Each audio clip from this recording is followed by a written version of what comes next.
Oh man. Yay, here we go. I know it's been like 4, perhaps 5 days now.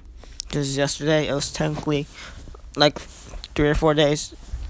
Anyway, so A.A.W. pre-show metal.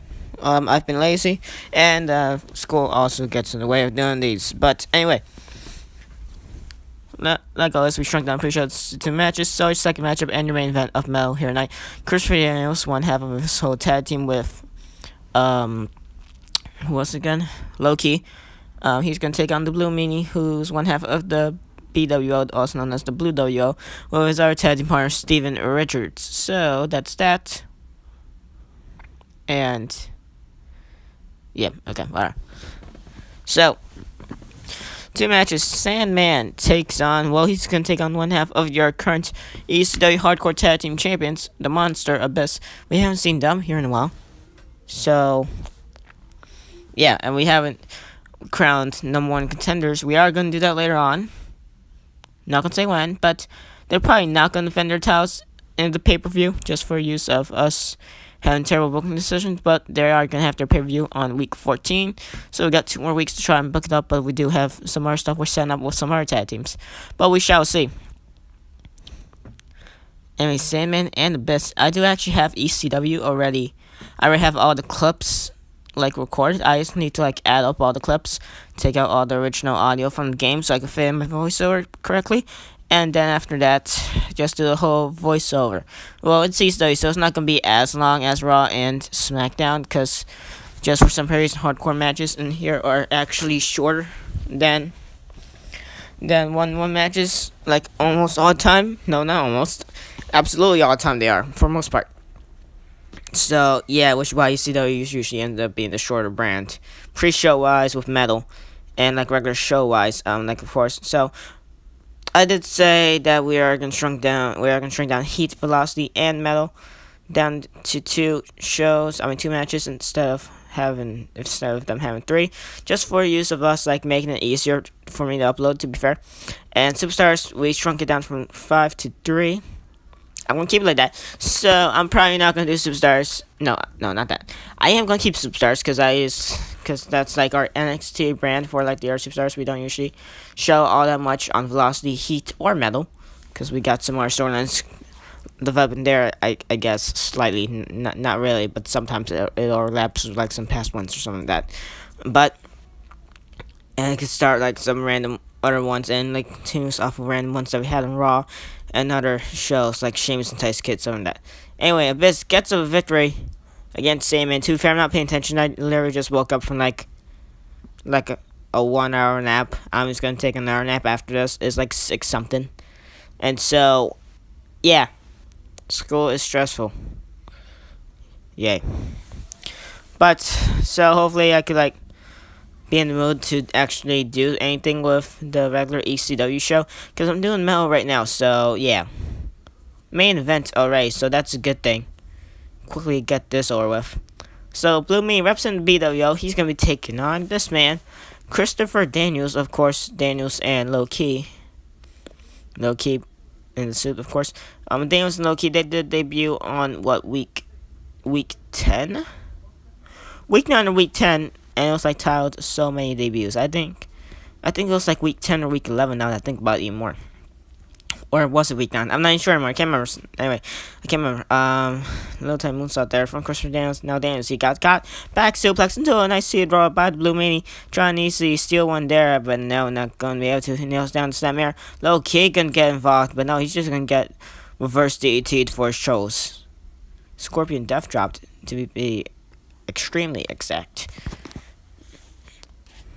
Anyway, so Blue Meanie trying to wear down the aerial maneuvers of Christopher Daniels, because as he does wear down those legs, take out the back, take out the legs, take out his ability to even walk, and therefore fly around the ring, like what most ECW superstars do here, since we do have the more bigger ECW, they have the more like bigger brawner type monster guys, like Abyss count as one of them.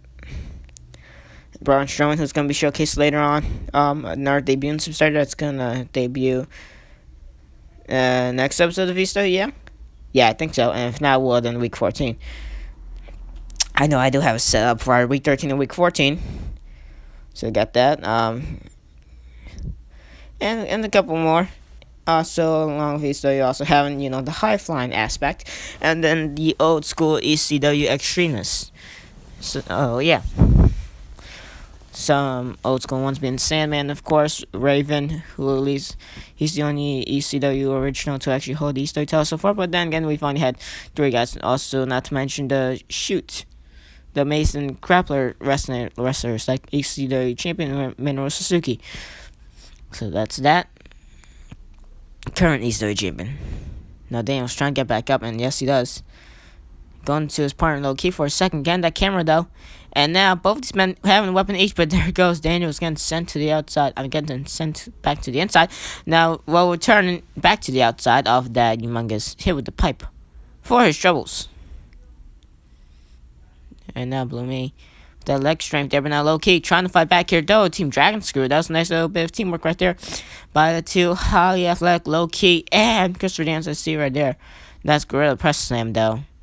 Gotta admit, the BWO, they completely are just a tag team that's there for being there, but they are ECW originals, so you give them that, I guess. Rip-offs of the NWO, of course, but gotta admit, they're getting the job done here now. Well, at least Blue Meanie is.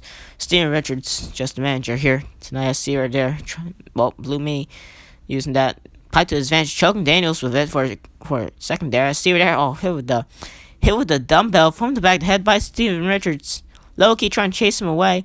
And now, Blue Meanie, well, he's just going to get hit the pipe for his troubles by Loki. And again, Loki trying to send back a message here. Trying to one-up the BWO. And yep, he is. I see there. Nice counter to a headlock. I mean, her crying out nowhere. And Loki, well, definitely would have been risky there. Because he definitely been about to make it there in time. But that spin heel kick from Steven Richards. Loki didn't see it. Therefore, didn't even break it up either. And oh, wow. Well, ladies and gentlemen, there we go. Steven Richards making it loud, simple, and clear to Christopher Daniels. The BWO rise against the very young up-and-coming tag team here at Universe Mode. That's Christopher Daniels and Loki. Anyway, that should be the end of Mel, but my cameras told me pan backstage. Well, getting the alerts. Sure, why so not? And well, ladies and gentlemen, well, these are really mostly why we got these alerts on, because of backstage attacks like this, backstage antics. As see right there, Baron Corbin attacking Chris Benoit with the snooker coup, essentially what's called in the game, but that is like a pool stick, 8-ball stick, whatever it is, something like that, whatever. Now multiple shots with that steel chair. Remember, ladies and gentlemen, Chris Benoit did defeat Baron Corbin on ECW Week 12, which feels like forever, to be fair. No, this is ECW Week 12. I mean, on ECW Week 11. I see right there, end of days. And now into the foldable chair. Well, not into, essentially, but, onto it. It botched and didn't break, but whatever. See there, Corbin just, man, with the dynamite as well. That's probably not going to explode, is it? No. Well, Corbin leaving, Benoit laid out with that steel chair right next to him, essentially, and there we go. Baron Corbin sending a message to Chris Benoit. Remember, Chris Benoit did actually headbutt Corbin in the mouth one spot in the matchup. We do actually have a whole clip of that matchup when we were doing the clips. I only did the clips of the matches like what they do in real life for their YouTube channel, but I did shorter because just for use of it being easier to upload all of them and me not having to wait a long period of time, instead just me having to wait like a couple seconds, to be fair. So yeah, makes it easier. But it does take me a while to put in the time in the description, so that takes like a minute or two, to be fair. But anyway, so there we go. Corbin sent a message to Benoit. Remember, Benoit did headbutt him in the mouth some spot in the matchup. You guys can see that little tiny clip from that in ECW Week 12. We're not doing those match clips anymore. I was just like testing it out, which is why I didn't continue it. Well, I originally forgot it to do it for SmackDown's pre-show Velocity, and then once we got to SmackDown, I just wasn't in the mood for it. Also, that SmackDown was highly, highly edited, and I just really wasn't being in the mood for that, so yeah. Anyway, then you guys watched this episode of Universe Mode. This was just a pre-show. We're probably going to end off the pre-show. We're probably not going to be continuing Metal, nor Velocity, nor Heat, probably. once we start week 13, and this is week 12. So this is probably the third and final ever episode of Metal, third and final ever episode of Heat, third and final ever episode of Velocity. Once we get to Velocity, hopefully tomorrow. I still need like bother and try like add some clips for A.A.W. and then like add in the whole voiceover. But yeah, anyway, thank you guys for watching the show, and bye. I'm not feeling all up to this.